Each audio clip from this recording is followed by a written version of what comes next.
बच्चों, उम्मीद है आप सब लोग खैरियत से होंगे। आपने अपनी क्लास में जो आखिरी सबक पढ़ा था वो था परिंदे की फरियाद। तो आज जो हम पढ़ेंगे वो है हम और हमारा माहौल।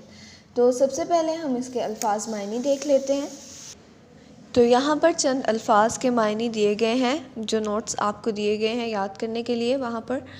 तो वहाँ से आप अल्फाज मायने याद करेंगे। तो लफ्ज़ क्या है? सोहबत, उसका मायने है मेल जोल। हैवान जानवर, परिंदा, परिंदे को कहा जाता है बख्शे अता करना। रूहानी कल्बी या दिली। महरूम मायूस। खच्चरों गधों को कहा जाता है हजूम भेड़ को।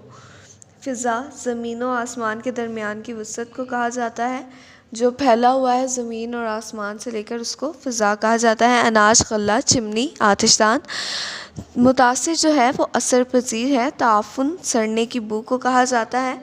शजरकारी दरख्त लगाने की मुहिम। मुतल्लिक बारे में चरिंद कहा जाता है। घास चढ़ने वाले को चरिंद कहा जाता है। ठीक है। शादाब पानी से भरा हुआ। खुशगवार खूबसूरत। मुसर्रत जो है वो खुशी को कहा जाता है। तवील लंबे को कहा जाता है। गुज़रगाहें रास्ते। आमदोरफ्त आना जाना। अनाज रोटी। अद्वयात दवाइयों की जमा है। दवाई की जमा है। खोलना मिलाना घोलना मिलाना। जा बजा हर जगह। पॉलीथीन जो है वो कीमियाई मरकबात से मिल के बना हुआ एक थैला है। तो आइए जान लेते हैं कि इस कहानी में बताया क्या गया है। इस कहानी में हमारे माहौल के बारे में बात की गई है, हमारे इर्द गिर्द के बारे में, हमारी फ़िज़ा के बारे में बात की गई है। क्या बताया है उन्होंने कहानी में ये बताया है कि हम अपने माहौल को कैसे गंदा कर रहे हैं। हम फैक्ट्रियों का गंदा पानी जो है वो अपने माहौल में डाल रहे हैं। धुआं उसका हमारी फ़िज़ा को आलूदा करता है। उसका पानी हमारे नेचुरल कुदरती पानी को जो है वो गंदा कर देता है। और बहुत सारे कीमियाई मरकबात जो हैं वो ज़मीनी आलूदगी का सबब बनते हैं। हमारी गाड़ियाँ जो हैं उनसे निकलने वाला धुआं जो है वो भी फ़िज़ाई आलूदगी का बायस बनता है। हम जो जगह जगह कचरा फेंकते हैं, जो हम प्लास्टिक के शॉपर यानी पॉलीथीन बैग जो हम इस्तेमाल करते हैं, सादा ज़ुबान में हम उसको कीमियाई मरकबात से बना हुआ थैला जो है वो भी कहते हैं, वो भी हमारी आलूदगी का ज़मीनी आलूदगी का बायस बनता है। प्लास्टिक की बहुत सारी चीज़ें जो है वो भी ज़मीनी आलूदगी का बायस बनती हैं। तो ये सारी चीज़ें जो है वो मिलकर हमारे माहौल पर असरअंदाज हो रही हैं। किस तरह से आइए जानते हैं, पढ़ना शुरू करते हैं। हामिद जो है रात को सोने से पहले थोड़ी देर अपने दादा जान के पास ज़रूर बैठता है, क्योंकि उसकी अम्मी क्या कहती हैं कि दिन का कुछ हिस्सा बड़ों की सोहबत में यानी बड़ों के पास बैठकर गुजारना चाहिए।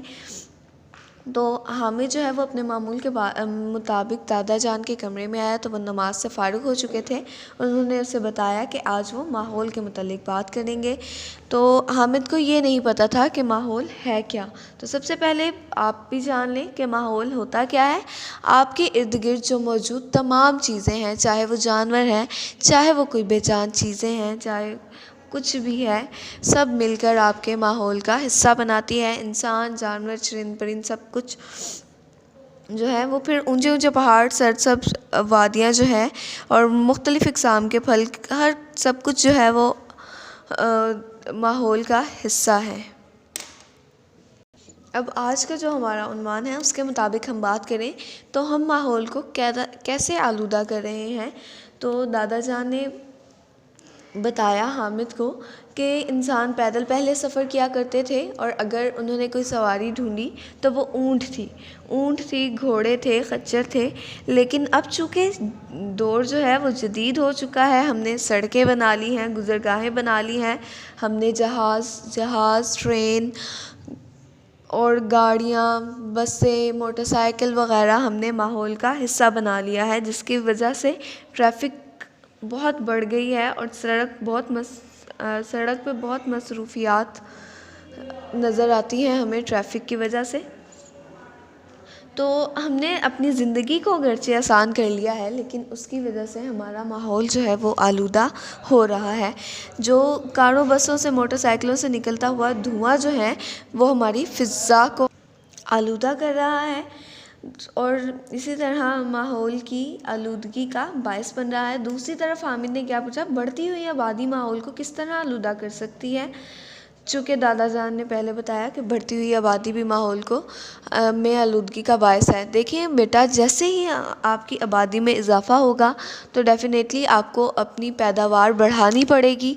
तो जब आप अपनी पैदावार को बढ़ाते हैं तो वो भी एक आलूदगी का बायस है। जैसे कि हम पैदावार बढ़ाने के लिए मुख्तलिफ़ खादों का इस्तेमाल करते हैं। वो खादें जो हैं वो पानी में हल होकर गुज़रगाहों में शामिल होकर पानी की गुज़रगाहों से शामिल होकर वो ज़मीन में भी, ज़मीन के अंदर गहराइयों तक जाती है और पानी में शामिल होकर हमारे पानी को भी आलूदा करती है। इस तरह हम पानी के कुदरती ज़खायर को नुकसान पहुंचा रहे हैं।